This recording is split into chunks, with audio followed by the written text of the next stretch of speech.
What's going on, guys, and welcome to Alex's side of the Snapchat. I've stolen the intro because I've got to give you some love, man. Your performance, not only on freaking Twitch Rivals, but guys, if you haven't seen it, this man, to get the Twitch drops for you guys, you went 30 hours, 30 hours. Mind you, you have 4 kids. You're a teacher. I know not right now, but I don't care. You're a teacher. I'm just going to state that. And then you stayed on.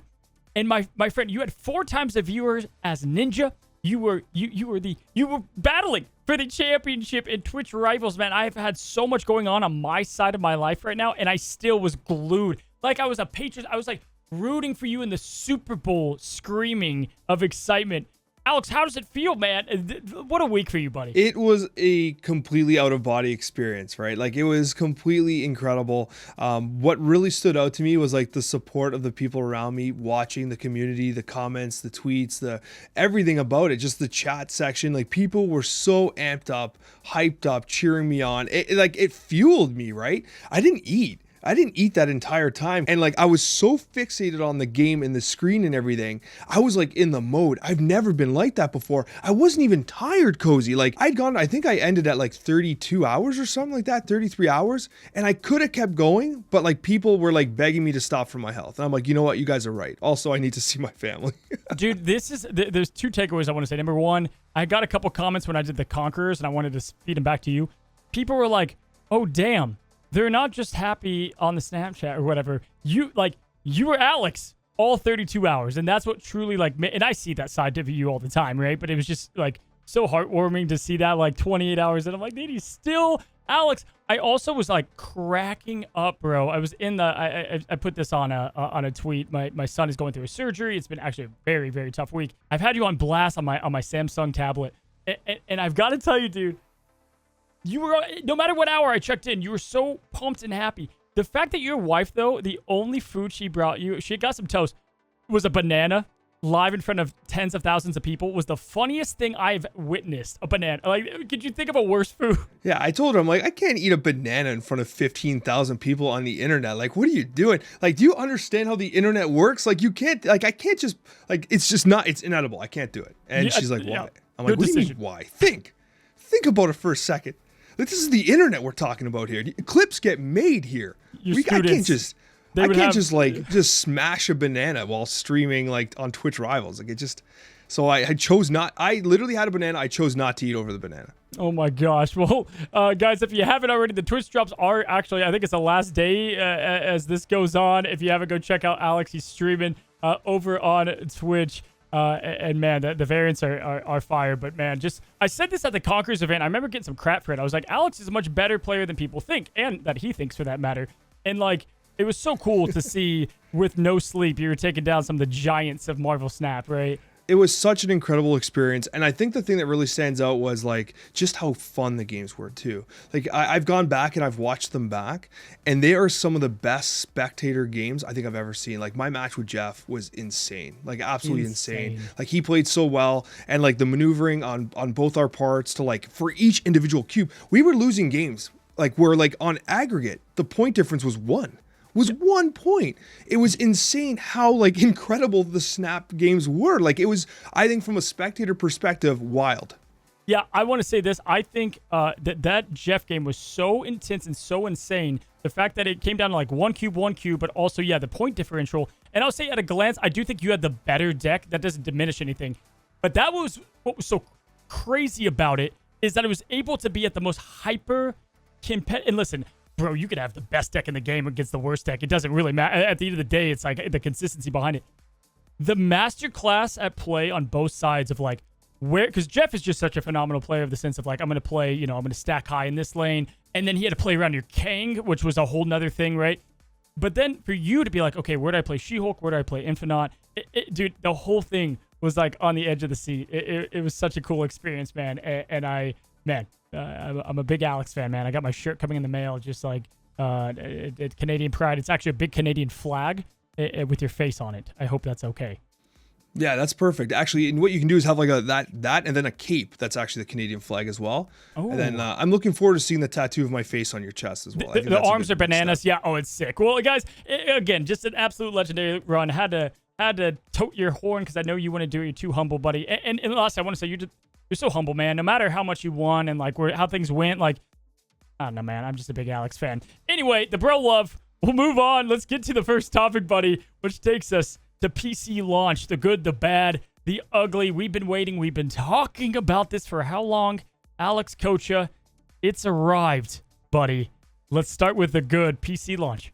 Honestly, it's been incredible. I think we've been waiting for this moment for so long. I mean, ever since Marvel Snap came out, it was a mobile first game, which I think was unique in the space. Like, you know, you had Hearthstone come out. That was a PC first game that eventually came out on mobile. And I think that's been pretty consistent. I mean, obviously Magic Arena and other games, like they are, you know, tabletop first, then PC first, and then mobile and etc. So for Marvel Snap to come out mobile first, I think was unique. And perhaps was a strength, honestly, because this game has nailed that kind of experience. So the next stage was obviously the PC launch, because we were just basically playing on an emulator. The game ran like crap. It was just the vertical thing. Streamers had to like cut multiple segments of the game and make these weird arrangements. That's why everyone's display looks so different, right? Because we had to like kind of band-aid a solution together. And now we have this beautiful widescreen format. And let's get started with the good. For me, the good has to be the collection system, the revamp of the collection. I love the layout. I love the way the favorited cards work. I almost wish that I could disable, this might be the, not necessarily bad, I almost wish I could disable the green like upgrading effect until like I say, because like it's always happening and it's like, like, guys, I'm just trying to shoot a video about a deck here and there's all this like scrolling green around me all the time. Yeah. But honestly, like, tell me, am I wrong? This collection is a huge upgrade. One of the biggest takeaways, number one, was I don't want to just say the marketing push. It was the belief in it too, which was so cool. The event, the hype, that was huge on my list. And easily number two is the collection screen. This to me, right? I think, and we'll get to this, but this is what Second Dinner does. They, because they're a small team, they push something out and then they build on it. This felt like this was got some of the most care, and that we're going to gradually see the other screens get to this level and this quality. In fact, one of the higher-ups on Twitter in Marvel Snap said they're not done with the collection screen. I think her name's potentially Allie. That they want to add even more filtering. The fact that you can just come here now, man, and I can just type in the word pixel and I can get my favorite pixel on 5 costs. I can look at all my regrets in one decision here. It's so cool to see this all together, right, in one screen. You can also separate it now and make them huge and small. The filtering, the deck building experience just got that much better, man. And I think this was definitely the best part outside of the push on PC launch. Yeah, and I mean, both of us do a ton of deck building. Like, we spend so much time in this screen, crafting decks, experimenting, stuff like that. And to make it much more usable, much more user-friendly, I think is huge. I will say, though, there's a button there. There's like a card that people, like a million questions. Like, what does that card do? It shows the cards you don't have. Yeah, dude, the star, I had no idea. I was like, what? Like, I actually had to play with a couple of these things. I was like, what's happening over here? I want them to fix like the default avatar thing. Like, there's a couple things I can translate a little bit better once, you know, from mobile to here as well. But dude, collection screen, again, 10 out of freaking 10. Let's talk another good. Another good here. Do you have another one on your list? I think another good here is going to be the actual widescreen play experience. The actual game board itself, I think, looks very good widescreen. Although I think that the UI placement of like the snap cube and the energy and things along those lines can be improved.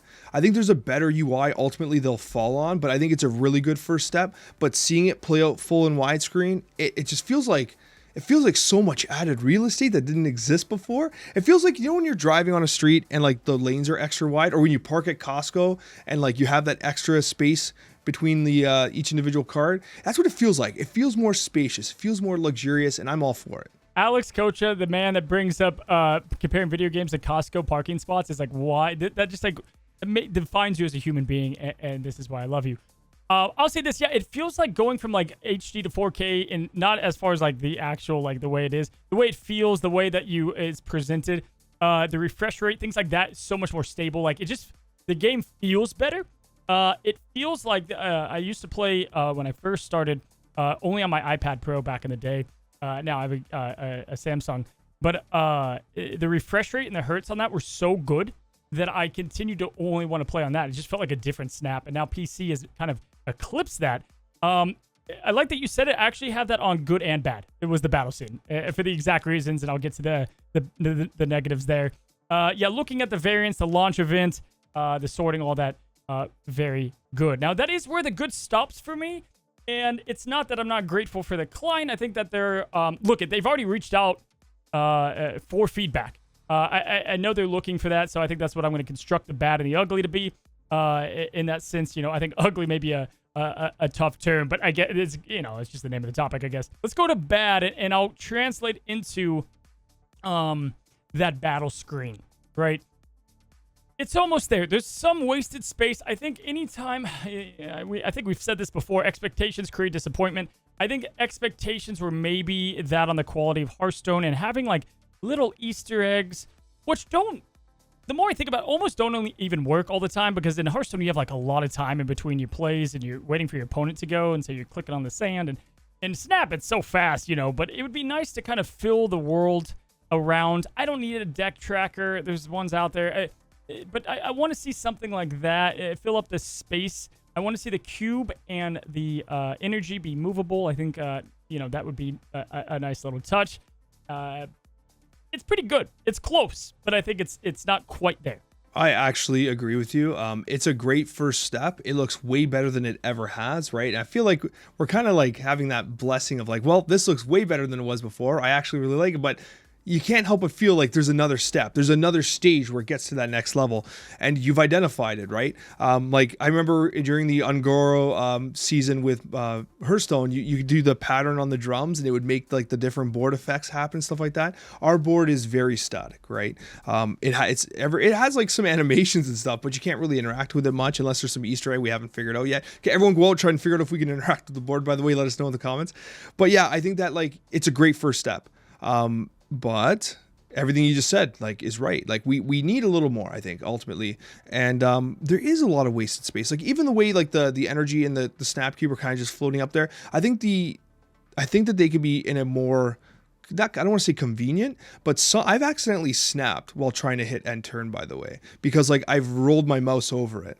So it's not unheard of. And I know it's like, yo, Alex, seriously, bro, you complain about that, but it happened, right? Like, oh, and the other thing as well, this is super notable. This is more on the bad side, but what happens is I think that some of the effects are too close to the edge of the top of the screen, like Spider Ham. I don't know how they compressed it, but Spider Ham can sometimes it's too high. So it can almost be easy to miss the effect. I don't know. Like, I know that's just a me thing, but like it does feel a little elevated based on where the actual screen is. And that actually happened to me at Rivals, where I think there was part sleep deprivation, but actually this is my first transition into like the potential ugly. The only ugly I had was that there's still bugs that shouldn't be happening in it. Like, for instance, the Iron Lad still showing the card face down. That drives me insane, because it actually impacted me at Rivals, where my opponent played Iron Lad with the Patriot list, and because it comes in on its face down, I had to click it to see what it was, and while I was clicking it, Spider-Ham hit a card, and they overlapped on the interface. I couldn't see what Spider-Man hit in the moment, right? It ended up being Legion, and I didn't know that, and so I had to play my turn completely differently. And then later on, because once again Iron Lad hits face down, it turned into a limbo. I thought my opponent had a magic, but it was actually a Scarlet Witch that happened to proc a limbo effect. And then so they were able to kill the limbo with a Scarlet Witch later on, and the Iron Lad brought it in face down. And I just assumed, trying to save some mental energy, that they hit their magic. But they didn't have magic in their deck. It was a Scarlet Witch. So like those small things I think need to be improved overall, and I think they'll get there. Yeah, the way that I see it is like there's like the lockjaw bug or something like that. Like, the reality is their team isn't huge, and so what they're trying to do is they look at their fire list and they're like, all right, what do we fix now, right? And this had so many people that were directed to it, the VFX team, that I think that they wanted to get it out. And I'm in full confidence that this will be completely amped up. I have full confidence that this is going to be amped up, mainly because of because of the ugly.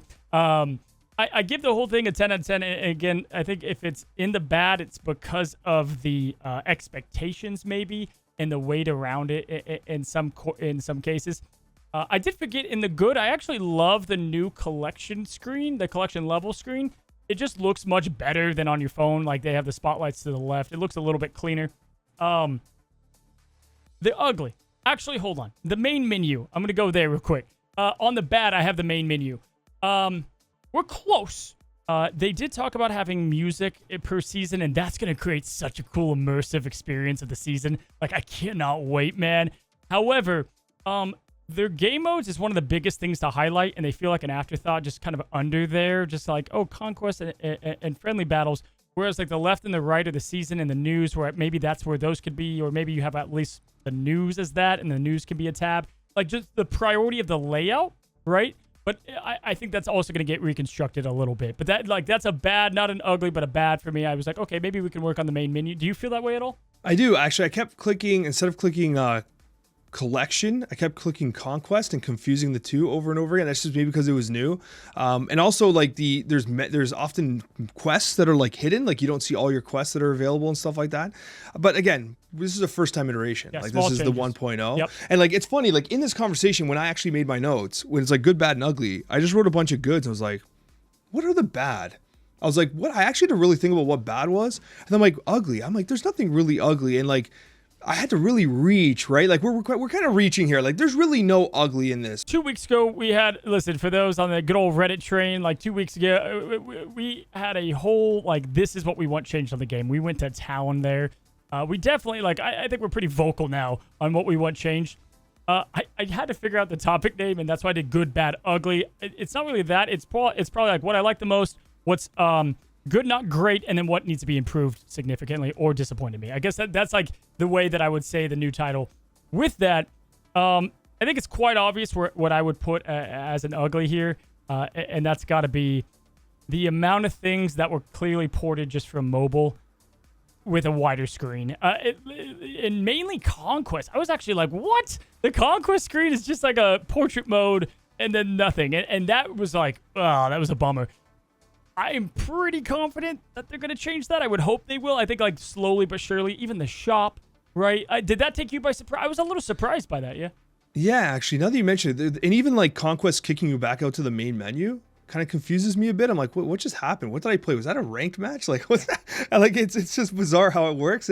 No, you're right. I hadn't actually thought about that, but no, you do have a good point there. That could use some improvement. Yeah, so some of the portrait stuff, if it's widescreen, I want all the screens to feel like the collection screen. Like if I'm going to play on PC, I want a unique individual experience, I think is what. Or else I would just play on mobile because it looks crisper and it's full screen on that. Not to shout them out just randomly, but the Galaxy Fold, man, it's the best way I've played Snap, still is. But yeah, so that is what I would hope to see, and I think that they're going to continue to improve on this as a whole. Do you have anything else? Yeah, I got one more that just hit my head. I was actually kind of surprised to see no like sliding graphics options. Like there was no like like when you open a PC game, there's like texture quality very high, whatever, shadows very high, bloom effect, they're like all those types of things. We're missing a lot of that stuff, right? Which I think could be helpful ultimately. And I think again we're in the early stages of the PC 1.0, and I'm sure they'll start to add more of these PC specific features as time goes on. Yeah, it's the same as mobile. Right? It's like low, medium, high. And I'm like, I think, I agree. Just like a bit more customization because we are on the PC build after all, right? Now, with that, we're pumped. We're excited to see where it goes from there. And officially, hopefully now, what I actually want to see is all the cards get effects again. I want them to go back to that now that the VFX team is done on the, at least, temporarily on that side. Do we go to our next subject? Do you have anything else to say there? Yeah, I do have something to say, actually. How dare you say there's not enough VFX? You have been doing nothing but posting Kirby Crackle variant after Kirby Crackle variant. I know the audio viewers can't see it. How fire have these... The death you put up about like 5 minutes ago, I actually stopped listening to you for a second. I'm like, that death's insane. Like I don't understand. How are you getting this variant luck? Like this Iron Man's incredible. We've talked about it before. Like it's mind-boggling. Cozy, how often are you splitting cards to just near perfection splits? I think this is what it comes back to. Dexter asked me the same thing. Because I played so much in beta, like a ridiculous amount in beta, I have like on some of these cards, like Iron Man, I have so many splits of this guy. Like I've had millions. So when I split them, it's like I'm now on like version number 20 of Iron Man, right?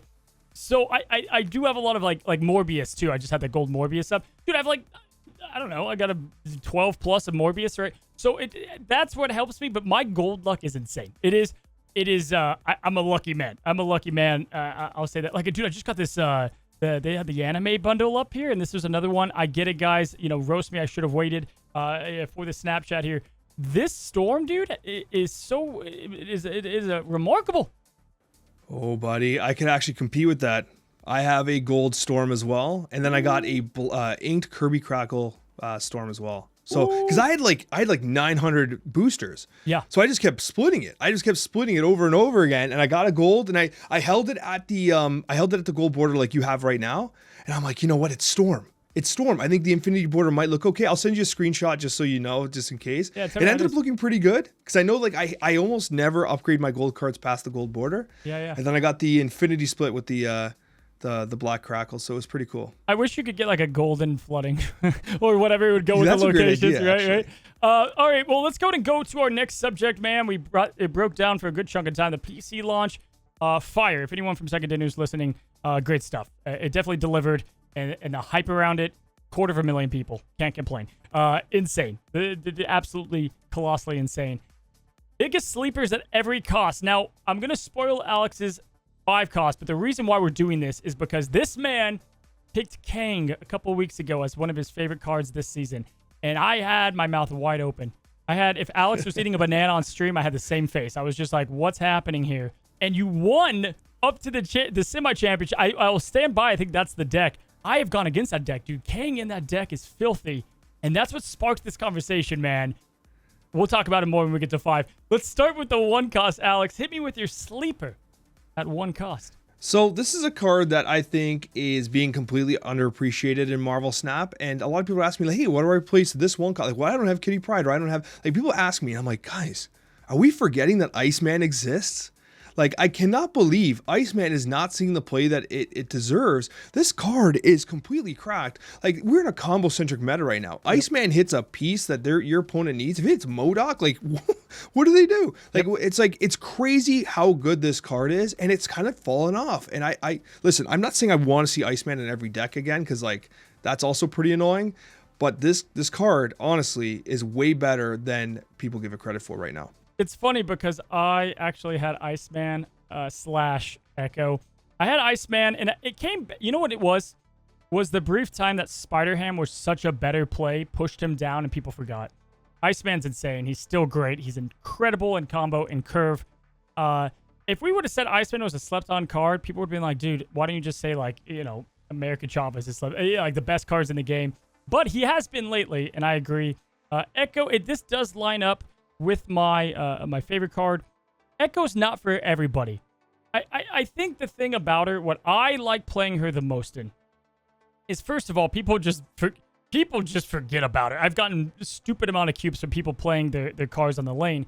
But outside of the cheap wins there, what I love is ultimately in lockdown decks, if you lock down a lane and you have Echo in the other, and you can identify the deck you're playing, it's not even the fact that you like, oh no, they don't have to play on that location. It's that you know they can't. So like, I love the fact that I'm like, I'm winning this lane by 2, or I'm losing it by 4, and they just built up a Devil Dinosaur to the sun. I know they cannot play it there. Like, I know they can't. So then I just build up that lane and win. It's not about stopping all the cards. It's about having the control and the power over the location. So after last week's discussion, I started playing more Jean Grey and Echo. I thought it was a brilliant combination play by you. And I got to say, the videos you've been releasing lately with the combination have been fantastic.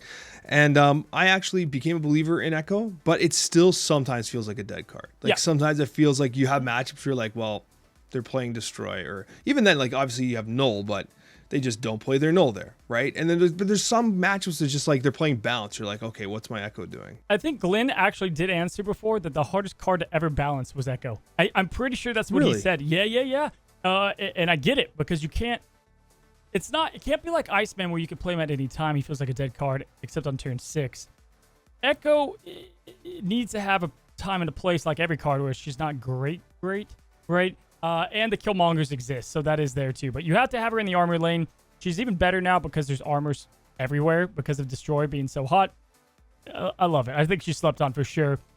The 2 cost though, buddy.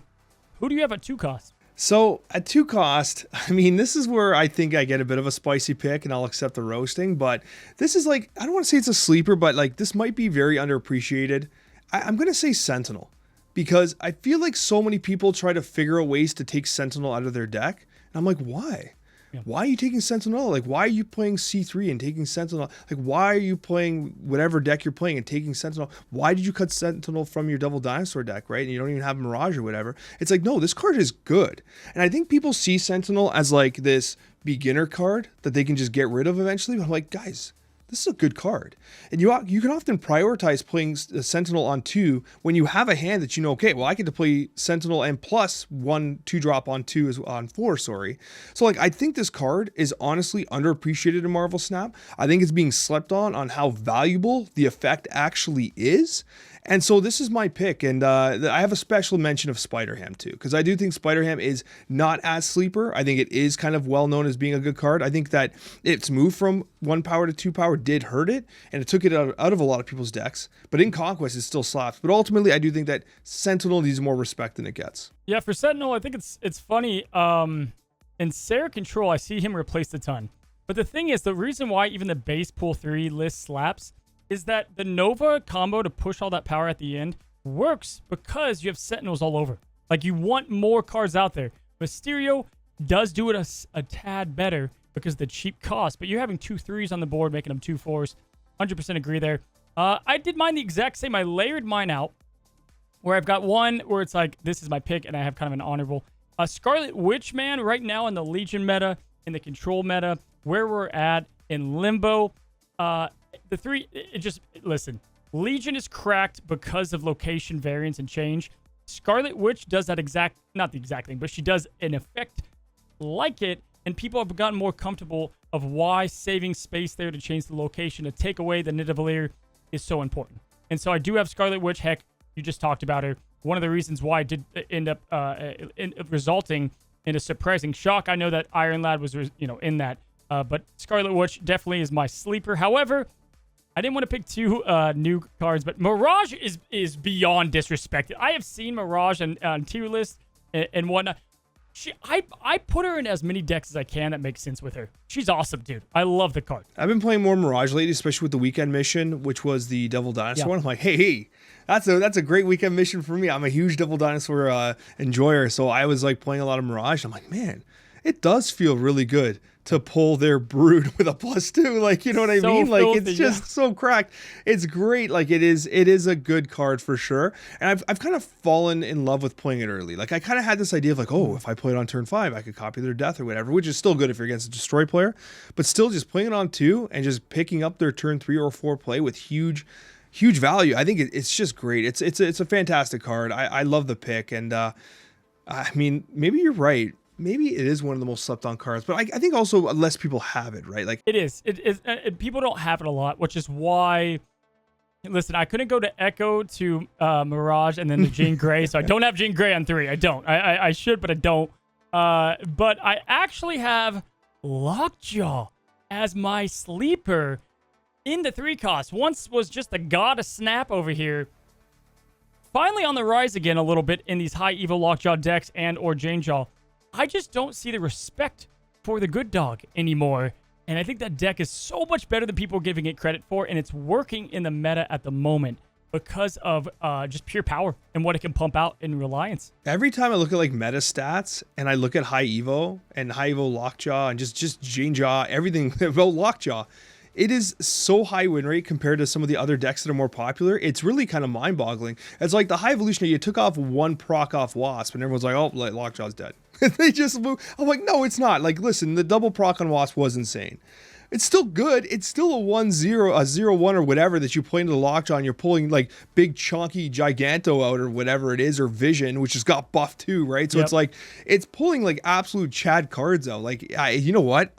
I have a pick too, but I think I agree with yours more. I think Lockjaw is being insanely disrespected. Dude, can I say this too? I remember when they nerfed Quinjet, so it couldn't take 1 cost down. We're like, they ruined Quinjet. The horror. Bro, I couldn't even imagine. Sometimes I have a demon in my hand, and I'm like, dude, could you imagine if this crap could be discounted? Like, that was a change that needed to happen.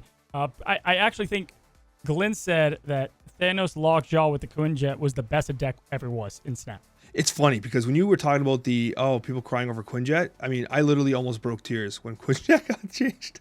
So Yeah, like yeah. I was one of them, right? So so you're saying that Glenn said that the zero cost stone Lockjaw Thanos was the most broken any deck's ever been? Negative in the beta, and that were the two stronger sides of from data that they could see. Yep, that's what I saw Wow, in a that's Discord insane. discussion. Yeah, kind of crazy. That's insane. So yeah, I like your pick here. My pick's a little spicier. Okay. You know, it's a little spicier, a little bit of hot sauce here today. There's a card that I think is a build around card, and I'm not saying it gets disrespected, but I think it's better than people are giving credit for in multiple iterations, and that is Cerebro. Okay, I actually feel like, listen, I've won Gold Conquest with Cerebro, both Cerebro 3 and Cerebro 2. I think the change to Magic really helps Cerebro 2. I think that there's enough 3-drops in Cerebro that are good. Like, Lady Deathstrike, my Cerebro list with Lady Deathstrike is actually legit, and I give you full credit.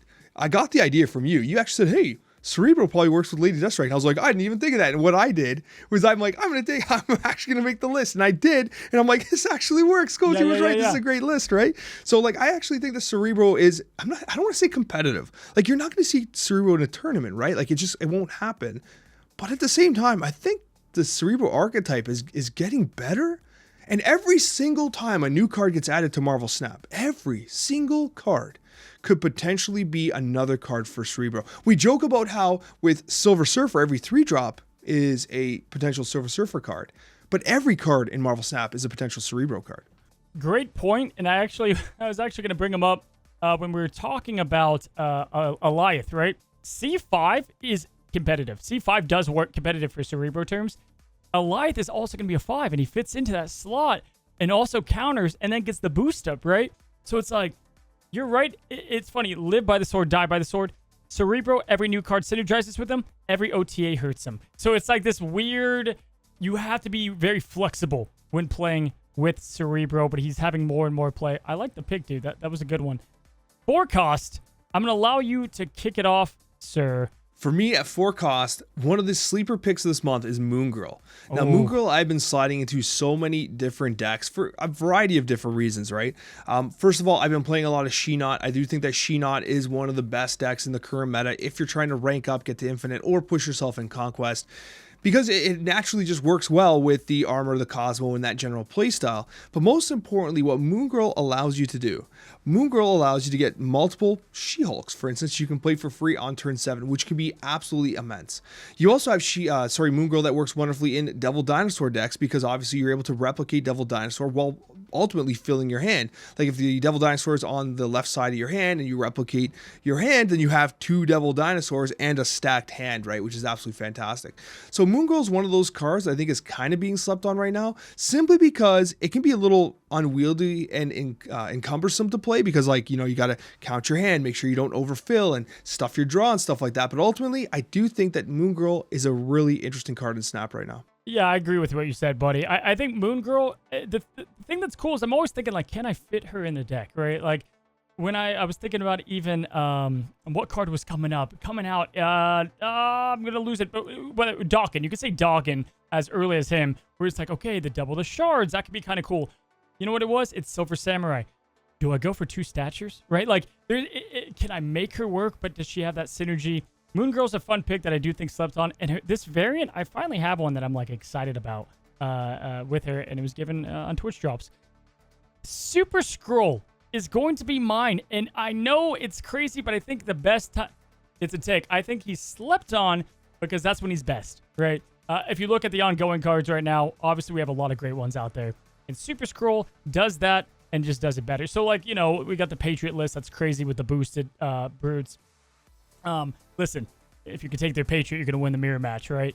I feel like Super Scroll is only good when he's slept on, kind of like an Ultron in a different way.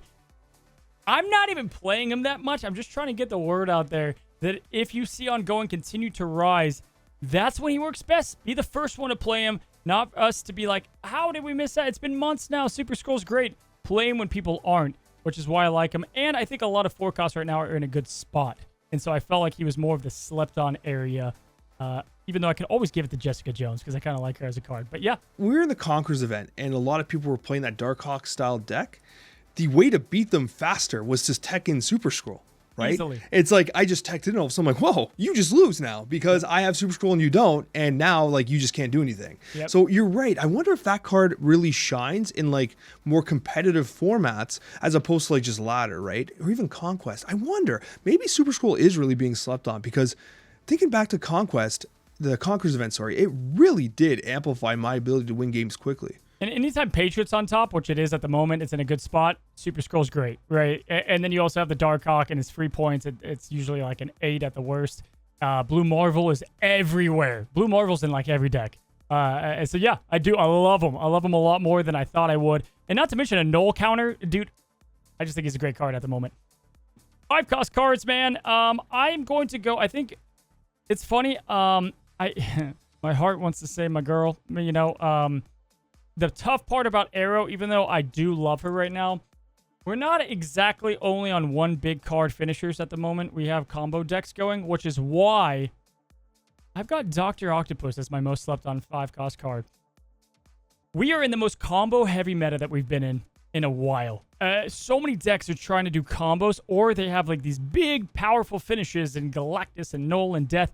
Pulling all that in one lane is brutal. Absolutely brutal. And you can follow it up with the Shang-Chi.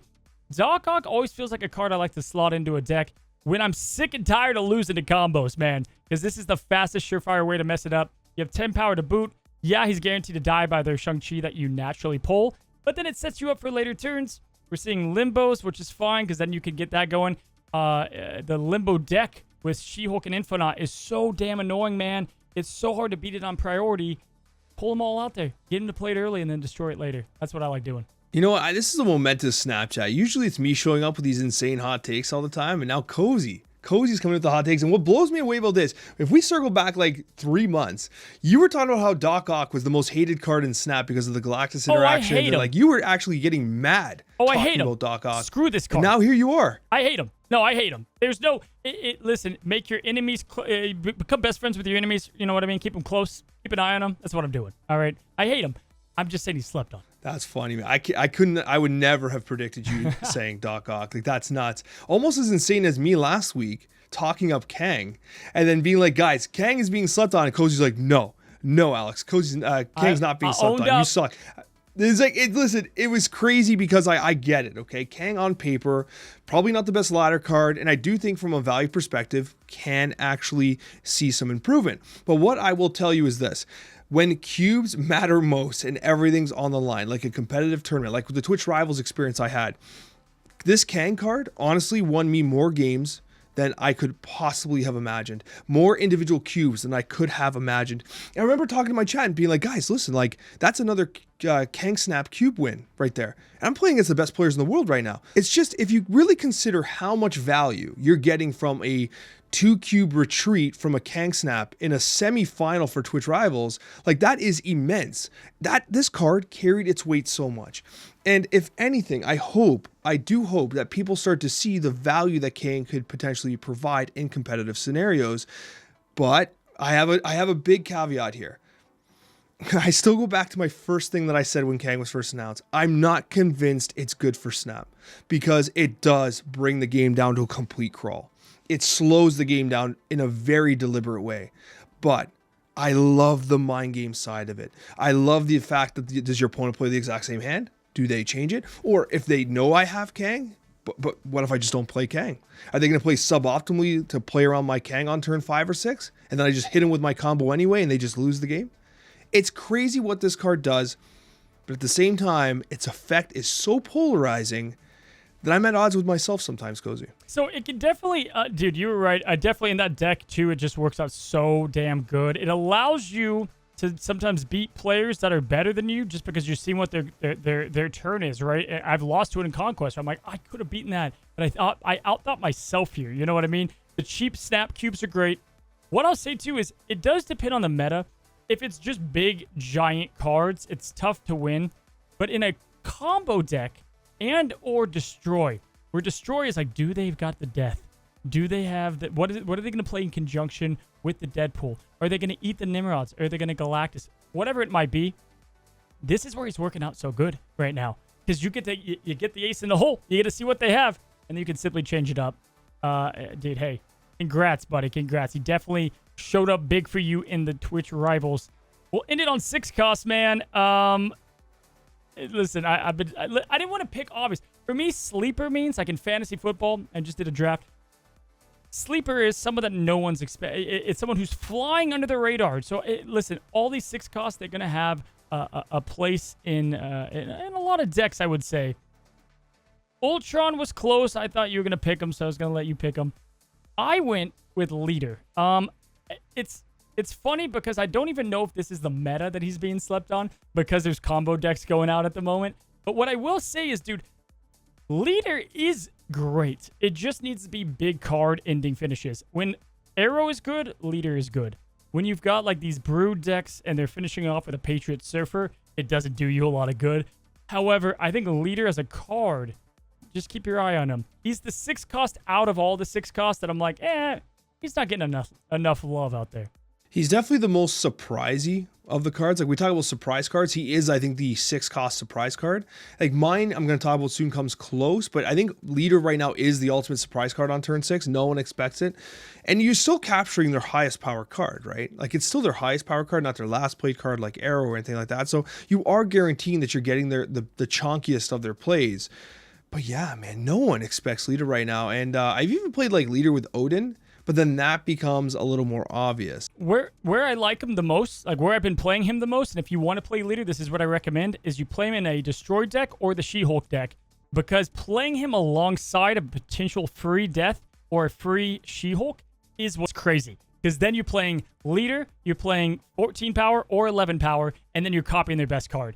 You got to have the space for it, Alex, but that's what makes the most sense for him. That's cool too. And I mean, in those decks too, I think I always play Jeff, because then you can basically top off the She-Hulk with that extra 3 power with the movement of Jeff at any location you want, right? So I like that. I like that's a really spicy pick. Mine's not quite as spicy, but I know you're going to love it because you love the card. It's Zola, right? Zola's a card that I think always catches people by surprise. And this past weekend, obviously Devil Dinosaur was the featured mission, which by the way, these missions are so improved. Oh, yeah. They made the mission so much better.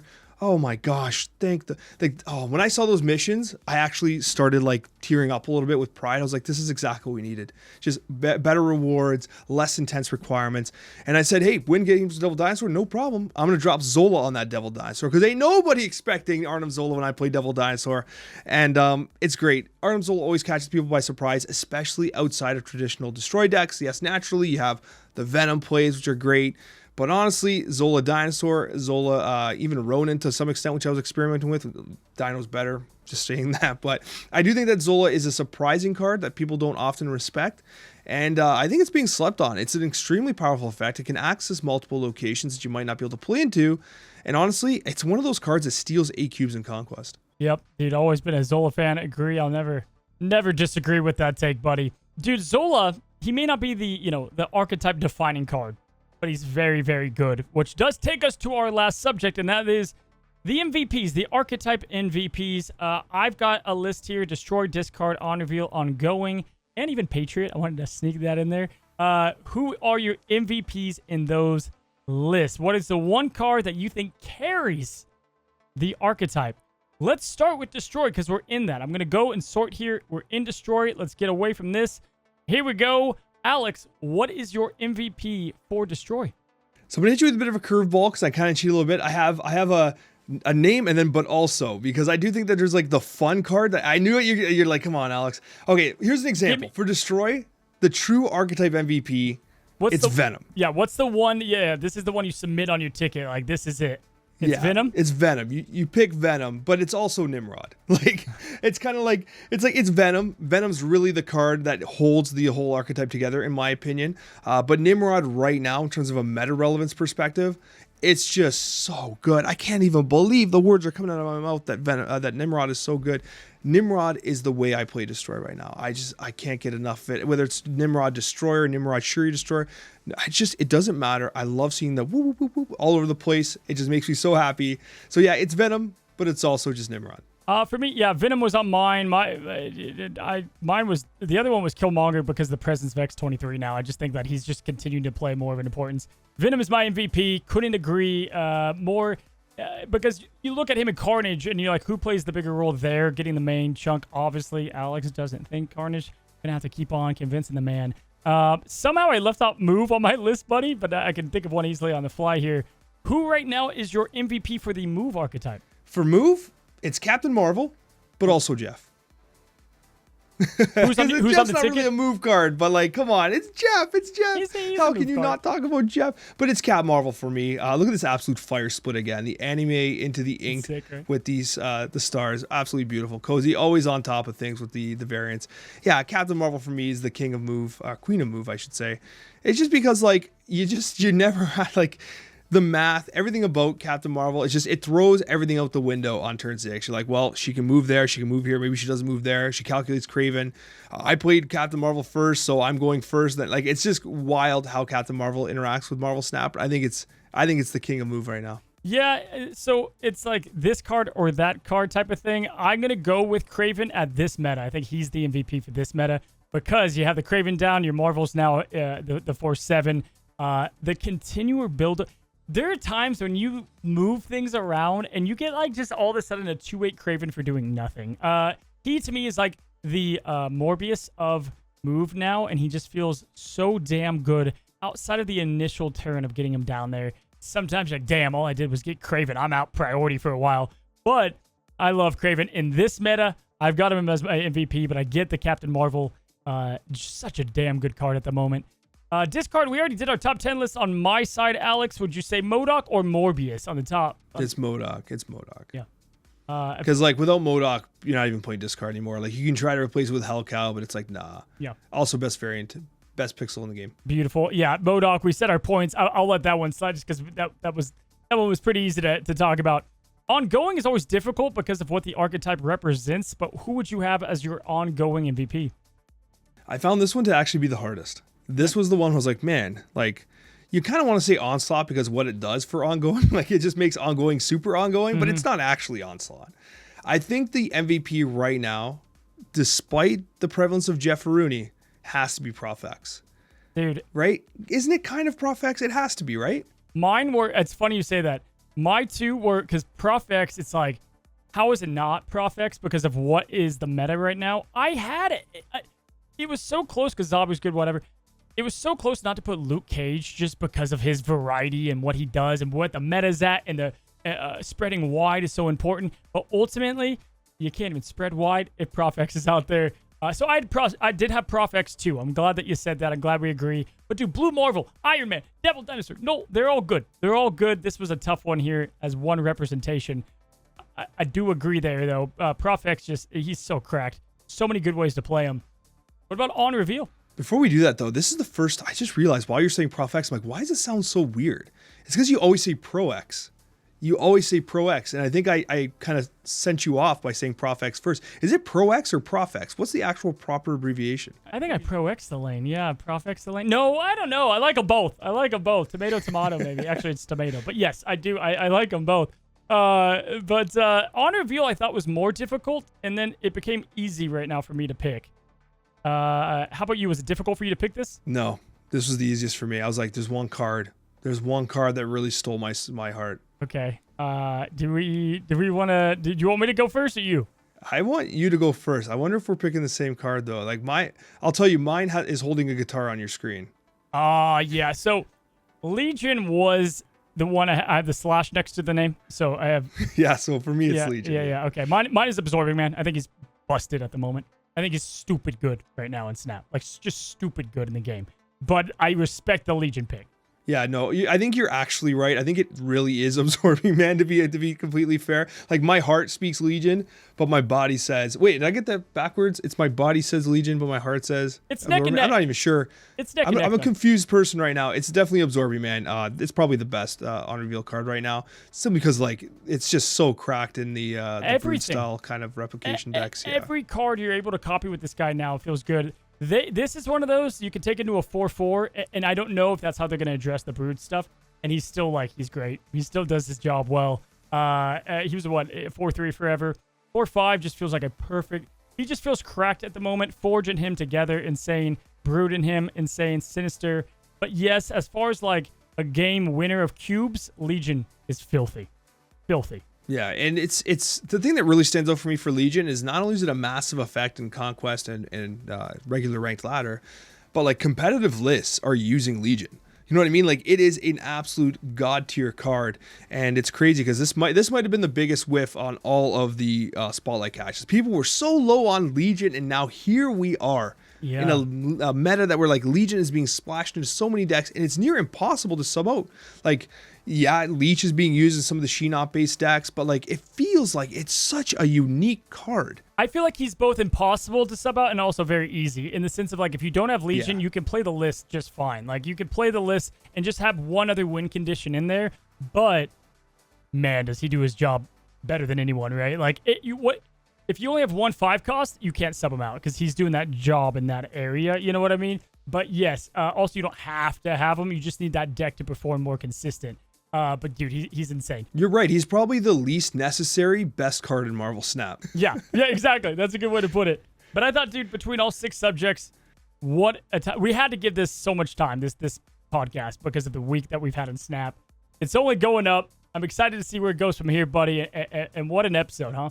Yeah, it was a ton of fun to talk about all these things. I mean, this is so fun to talk on the Snapchat with you, to talk about our favorite cards in the game, the sleepers, all that stuff. I still cannot believe what we did on your side, ranking discard from the top 10, which if you've not seen yet, the video is in the middle of the screen. Definitely check it out. It's an absolutely amazing video. And thank you so much for all your support, guys, on Twitch TV. This past week was insane. The likes, the subscriptions, everything means the world to both Cozy and I. So thank you so much for supporting our dream and the Snapchat. And we'll see you on that next Marvel Snapchat episode.